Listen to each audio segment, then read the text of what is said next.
My daughter is missing. Please hurry.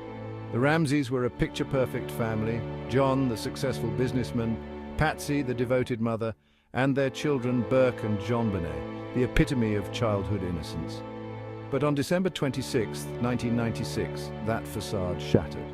The day began with a frantic 911 call. Patsy Ramsey, her voice laced with terror, reported her 6-year-old daughter missing.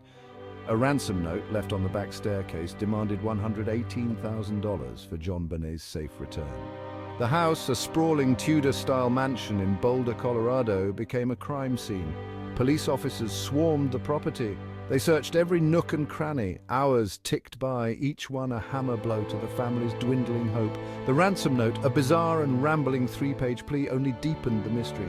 Who would target this seemingly ordinary family, and why? I found her. She's in the basement. As the day wore on, the search took a grim turn. John Ramsey, accompanied by a friend, made a chilling discovery in the basement. Concealed in a small room lay JonBenét's lifeless body. Her mouth was covered with duct tape, her wrists were bound. A cord was wrapped tightly around her neck. The little girl who had charmed the world with her radiant smile was gone. The news of JonBenét's death sent shockwaves across the nation. The image of her innocent face, forever frozen in time, became seared into the public consciousness. The ransom note, the staged scene, and the brutal nature of the crime pointed towards something sinister. This was no ordinary kidnapping gone wrong. This was a calculated act of evil. The investigation into JonBenét's death began immediately. The focus quickly narrowed to those closest to her family. John and Patsy Ramsey, thrust into the unimaginable nightmare of losing a child, also became the prime suspects. The police, and indeed the public, struggled to reconcile the image of the grieving parents with the possibility of their involvement. The ransom note became a focal point.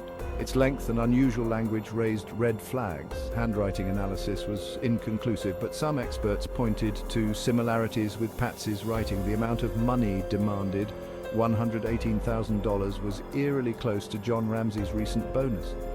These details, while circumstantial, fueled suspicion towards the parents. We need to consider every possibility, including the family.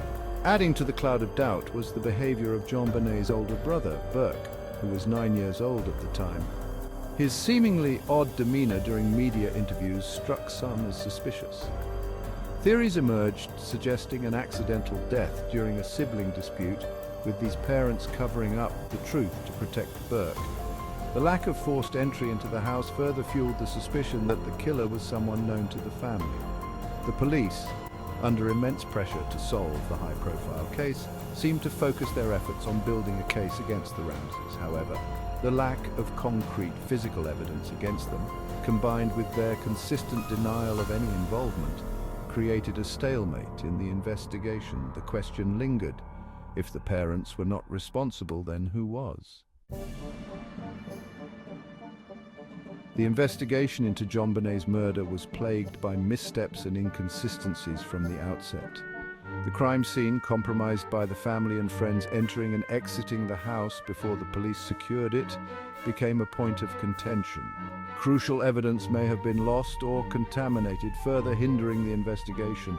The Boulder Police Department, lacking experience in such a high-profile case, faced criticism for their handling of the investigation. The decision to not separate and thoroughly interview the parents immediately after the discovery of the body raised eyebrows. The lack of communication and coordination between the police and the district attorney's office further hampered the progress. We should have done things differently from the start. As months turned into years, the investigation continued to meander. The initial focus on the Ramsey family gradually widened to include other potential suspects. A series of men with histories of sexual offenses against children were investigated, but none were ever definitively linked to the crime. The lack of a clear motive, coupled with the conflicting evidence and numerous theories, made it increasingly difficult to separate fact from fiction.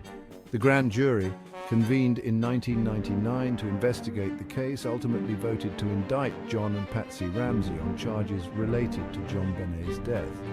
However, the district attorney at the time, citing insufficient evidence, controversially declined to file charges.